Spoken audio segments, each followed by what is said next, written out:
طيب. Hem bunga ahir hadis an Busra ibn Mihjan.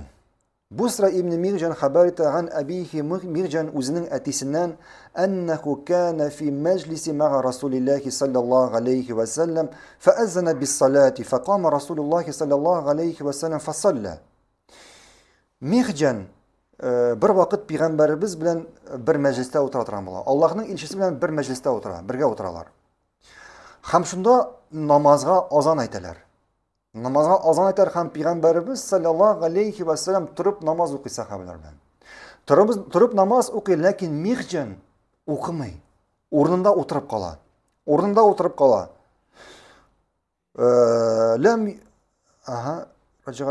مجلس لم يصلي معه فقال له رسول الله صلى الله عليه وسلم ما منعك أن تصلي مع الناس. Şunda Allah'ın ilçesi namazın okup bitirgenden soň Mihjan ayta: "Sina niga sen kişilerle namaz okumadın?" dey. Kişilerle namaz okurga sina ni tıydı dey. Alesta bir racülün muslim. Sen Müslüman tügülmeni dey. İhtibar tegez. Peygamberimiz sallallahu aleyhi ve sellem ayta: "Sen niga kişilerle namaz okumadın?" dey. Sen Müslüman tügülmeni dey.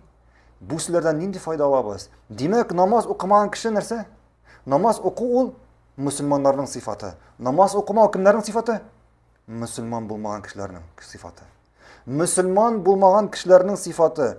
Fakale bela ya Resulallah velakinni kad sallaytu fi ahli. Şundan sonra Mihjan cevap verir. Yo elbette min Müslüman dey. Elbette min Müslüman. Lakin min indi namazımı okudum dey. İyimde okuyan idim bu namazımı dey.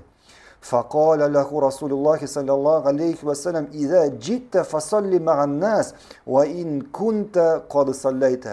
Eğer kildin iken yani namaz okuyan jire kildin iken kişiler ben namaz okudu. Hatta bu namazını iyinde okuyan bolsan da kişiler ben namaz okudu. Şuna göre biz bu hadisten neyini fayda alabiliriz? Mesela sen namazı, farz namazı mesela ettik ile namazının vakti kirdi. Azan buldu. Sen iyinde namazını gaylen bilen okudun mesela. Hatın kızı, bunda irat turnası var mı? İrat kişi kayda okuratı iş, meşte okuratı iş. Yani hatta irat kişi biraz sebeple meşke bara almışa ida okusa, yani hatın kız namazının vakitte kirgeç namazın ida okudu. Şundan sonra ikinci bir yurtka mesela konakka vardı. Bu yurtlarda namaz okumaganlar, şunda azan aytıp, kamat aytıp kişiler namazga basalar. Nerse işlerge bu kişiye? O bütün ilan namazını okudu, ama da kişiler ilan namazını okurga jinolar. Ne seçlerge? Allah bilen basıp namaz okuyor. Lakin onun niyeti neydi bula? İlan namazına mı? Yok. Nefil namaz. Artık sünnet namazı okuyayım deyip Allah bilen basıp niyet yasap nerse Allah bilen okuyor. Hem üzerine indi şu nefil namazı okuyan için üzerine ecir sevap ola. Yani ikinci bir misal. Mesela kişi namazını okudu, hem meşke kildi. Meşte kamat eyteler. Nerse işleyi? Şunda Allah bilen birge basıp namaz okuy, niyet yasıy, nefil namazı okuyayım deyip niyet yasıy.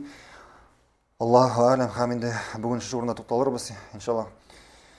Subhanaka Allahumma bihamdik. Eşhedü en la ilahe illen. Estağfiruka ve etûbü ileyk. Esselamu aleyküm ve rahmetullahi ve berekatuhu.